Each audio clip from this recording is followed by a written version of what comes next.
नमस्कार, खबरों की खबर में आपका स्वागत है। अमेरिका के पूर्व राष्ट्रपति बराक ओबामा के बुक बम ने कांग्रेस में तो खलबली मचा दी है। ऐसी खलबली की करीब 1.5 दशक पहले के उनके ऐसे काले कारनामे की पोल खोल कर रख दी है जिसे अब तक कांग्रेस छिपाती फिर रही थी। ओबामा ने अपनी किताब अ प्रॉमिस्ड लैंड में कांग्रेस की अपने मुस्लिम वोट बैंक से की गई लॉन्ग टर्म प्रॉमिस की बखियां उधेड़ कर रख दी है। कैसे कांग्रेस ने अपने मुस्लिम वोट बैंक के लिए आतंकवाद के साथ समझौता किया, कैसे आतंकवाद को कभी भी इस्लामिक कट्टरवाद से जोड़कर पेश करने की कांग्रेस ने कोशिश ही नहीं की। मुंबई हमले के तमाम सबूतों को सिर्फ और सिर्फ अपने मुस्लिम वोट बैंक के चलते नकार दिया। कांग्रेस के इस पूरे खेल का ओबामा ने अपनी किताब में न सिर्फ पर्दाफाश किया है बल्कि उनके निशाने पर कांग्रेस अध्यक्ष सोनिया गांधी हैं। ओबामा ने अपनी किताब में साफ लिखा है कि कैसे मनमोहन सरकार ने मुस्लिम अपीजमेंट की नीति के चलते मुंबई में हुए सबसे बड़े आतंकवादी हमले तक को नजरअंदाज कर दिया था। 2008 में मुंबई पर हुए अब तक के सबसे बड़े आतंकवादी हमले के लिए जिम्मेदार पाकिस्तान को भारत ने ऐसे क्यों छोड़ दिया? क्यों पाकिस्तान पर हमला नहीं किया गया था? इस सवाल का जवाब अमेरिका के पूर्व राष्ट्रपति बराक ओबामा ने अपनी इस किताब अ प्रॉमिस्ड लैंड में दिया है। 26/11 के इस आतंकवादी हमले ने न सिर्फ पूरे देश को बल्कि दुनिया को हिलाकर रख दिया था। इस हमले को पाकिस्तान के आतंकवादी संगठन लश्कर-ए-तैयबा के 10 आतंकवादियों ने अंजाम दिया था, जो पाकिस्तान से समंदर के रास्ते मुंबई में दाखिल हुए थे। इस हमले में करीब पौने 200 बेगुनाह लोग मारे गए थे, जबकि मुंबई पुलिस, एटीएस और एनएसजी के 11 जवान भी इस हमले में शहीद हुए थे। 12 साल पहले हुए इस हमले को पाकिस्तान ने बहुत ही सुनियोजित तरीके से अंजाम दिया था। हमले के दौरान इन आतंकवादियों को सैटेलाइट फोन पर पाकिस्तान में बैठे उनके आका लगातार गाइड भी कर रहे थे। हमले के तुरंत बाद भारतीय खुफिया एजेंसियों को इस बात के पुख्ता सबूत मिल गए थे कि इस हमले के पीछे पाकिस्तान की फौज और वहां की खुफिया एजेंसी ISI का भी हाथ था। इस पुख्ता जानकारी के पीछे हमले में जिंदा पकड़े गए एकमात्र आतंकवादी अजमल कसाब की तरफ से दिया गया इकबालिया बयान, कराची के कंट्रोल रूम में बैठे लश्कर-ए-तैयबा के आदमी और मुंबई हमलावरों के बीच पकड़ी गई कई घंटों की बातचीत थी। इतने सारे सबूत मिलने के बाद जहां पूरा देश पाकिस्तान से बदला लेने की आग में जल रहा था, वहीं उस वक्त की मनमोहन सरकार ने पाकिस्तान के खिलाफ किसी भी तरह की सैन्य कार्रवाई से साफ इनकार कर दिया था। तब हर तरफ मनमोहन सरकार के इस लचीले रवैये पर कई सवाल उठे थे। क्यों पाकिस्तान की इस बड़ी हिमाकत को भारत ने नजरअंदाज कर दिया? अब करीब 12 साल गुजर जाने के बाद अमेरिका के राष्ट्रपति बराक ओबामा ने अपनी किताब में इस सवाल का जो जवाब दिया है वो वाकई बेहद चौंकाने वाला है। उन्होंने लिखा है कि मुंबई हमले के बाद मनमोहन सिंह बहुत डर गए थे। डर इस वजह से नहीं था कि पाकिस्तान भी भारत की तरफ से की गई किसी भी कार्रवाई का पलट कर जवाब दे सकता है, बल्कि डर इस वजह से था कि अगर भारत इस तरह की कार्रवाई को अंजाम देता है तो कहीं कांग्रेस का मुस्लिम वोट बैंक उसके हाथ से खिसक ना जाए और इस बात का फायदा कहीं कुछ महीने बाद होने वाले लोकसभा चुनाव में बीजेपी ना उठा ले। जी हां, सही सुना आपने। बराक ओबामा ने अपनी किताब में लिखा है कि सोनिया गांधी, जो कि उस वक्त यूपीए की चेयरपर्सन थी, उन्हें ये कतई गवारा नहीं था कि इस आतंकवादी हमले को इस्लामिक कट्टरवाद और पाकिस्तान के साथ जोड़कर पेश किया जाए। सोनिया गांधी पाकिस्तान पर किसी भी तरह की कार्रवाई करने के पक्ष में नहीं थी। उन्हें डर था कि ऐसा करने से कांग्रेस अपने मुस्लिम वोट बैंक से हाथ धो बैठेगी और इसका सीधा सीधा फायदा बीजेपी को होगा। बीजेपी तो हमेशा से ही कहती आ रही थी कि पाकिस्तान आतंकवाद की फैक्ट्री है और वो इसी आतंकवाद की आड़ में भारत के खिलाफ प्रॉक्सी वॉर चला रहा है। ऐसे में पाकिस्तान पर हमले की सूरत में बीजेपी अपनी इसी बात को और जोरदार तरीके से उठाती तो कांग्रेस को लोकसभा चुनाव में भारी नुकसान उठाना पड़ता, क्योंकि 2009 में लोकसभा के चुनाव सिर पर थे।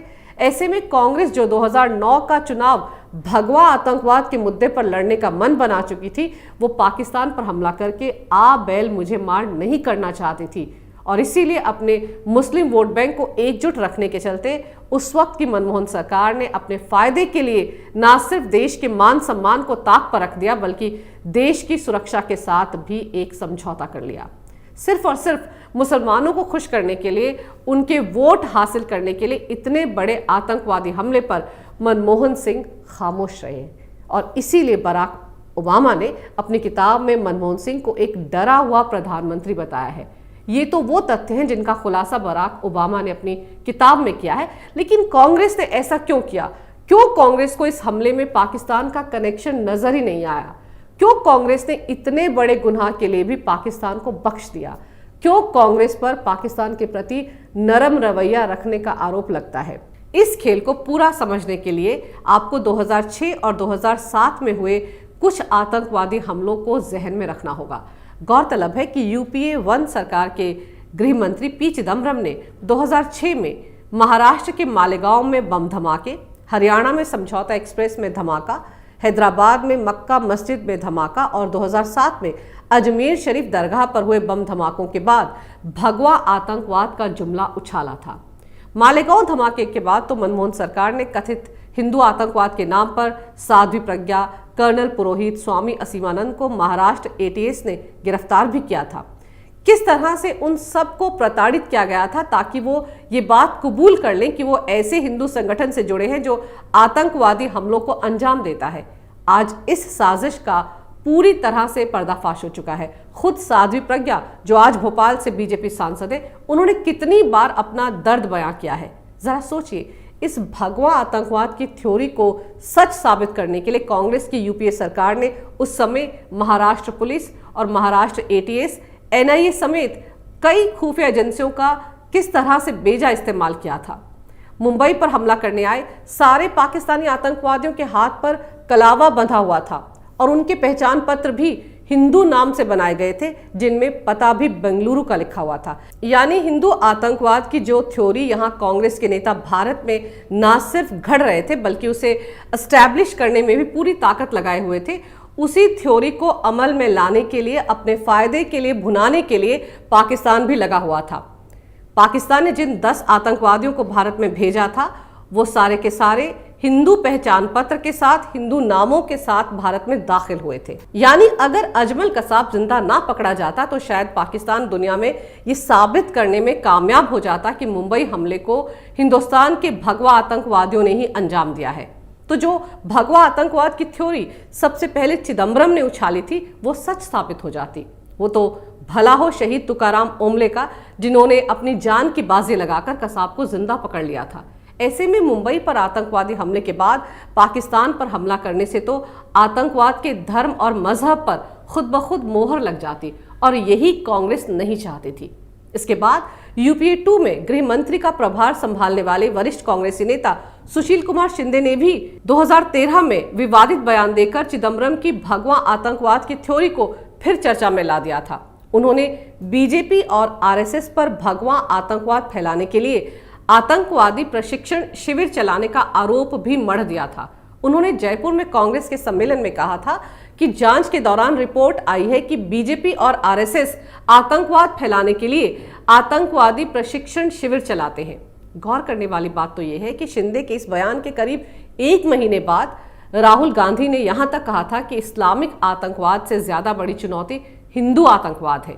मजेदार तो यह है कि 26/11 के मुंबई आतंकवादी हमले को भगवा आतंकवाद से जोड़ने की सारी साजिश भी हो चुकी थी और इसके लिए विवादित पत्रकार अजीज बर्नी ने तो बाकायदा 26/11 आरएसएस की साजिश इस शीर्षक से एक किताब तक लिख डाली थी। और मुसलमानों को खुश करने के लिए कांग्रेस के वरिष्ठ नेता दिग्विजय सिंह ने तो 4 कदम आगे बढ़कर इस किताब का विमोचन भी कर दिया था।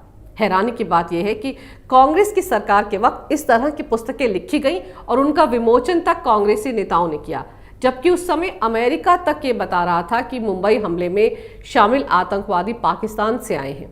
बस कांग्रेस के केंद्र में काबिज मनमोहन सरकार को ये ना दिख रहा था ना समझ में आ रहा था। और अगर आज कांग्रेस की उस वक्त की हिंदू आतंकवाद की थ्योरी और अमेरिकी पूर्व राष्ट्रपति बराक ओबामा की किताब में लिखे गए तथ्यों को आप जोड़ेंगे तो समझ में आ जाएगा कि कांग्रेस को पाकिस्तान से इतना प्रेम क्यों है। क्यों कांग्रेस ने पुलवामा आतंकवादी हमले पर पाकिस्तान का बचाव करते हुए बीजेपी पर ही इस हमले को अंजाम देने का आरोप मढ़ दिया था। सर्जिकल स्ट्राइक पर कांग्रेस ने ही सवाल क्यों उठाए थे। क्यों बालाकोट हवाई हमले के बाद सबसे ज्यादा कांग्रेसी परेशान थी। सीएए के मुद्दे को लेकर क्यों कांग्रेस ने हिंदुस्तानी मुसलमानों को बरगलाया? क्यों एनआरसी के मुद्दे पर मुसलमानों को डिटेंशन कैंप में बंद करने के नाम पर डराया और धमकाया?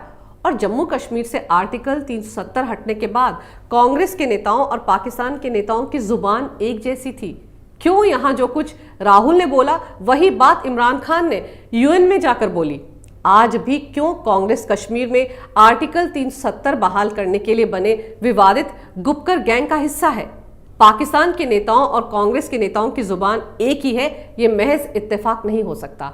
आज ओबामा की किताब ने कांग्रेस को पूरी तरह से आतंकवाद के साथ समझौता करने वाली पार्टी करार दे दिया है और ये तोहमत अब तो बाकायदा सबूतों के साथ लगाई गई है। यही नहीं, इस किताब में राहुल गांधी के आईक्यू लेवल और मनमोहन सिंह को प्रधानमंत्री बनाने के पीछे सोनिया गांधी की कूटनीतिक मंशा का भी खुलासा किया गया है। जाहिर है ओबामा ने पूरी कांग्रेस को एक ऐसा आईना दिखाया है कि वो चाहकर भी इन तथ्यों को नकार नहीं पाएगी। अब भले ही कांग्रेसी ओबामा पर एफआईआर दर्ज करने के लिए कोर्ट का दरवाजा खटखटा रहे हो, लेकिन सच सामने आ चुका है, क्योंकि सच को ना छिपाया जा सकता है ना परास्त किया जा सकता है। अगर आपको मेरा ये वीडियो अच्छा लगे तो कृपया इसे लाइक करें, शेयर करें और हमारे चैनल को सब्सक्राइब जरूर करें। देखते रहिए कैपिटल टीवी।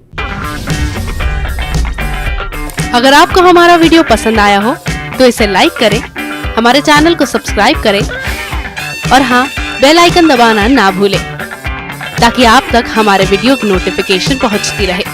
आप अपना सुझाव हमें कमेंट बॉक्स में दे सकते हैं। हमारे साथ जुड़ने के लिए शुक्रिया।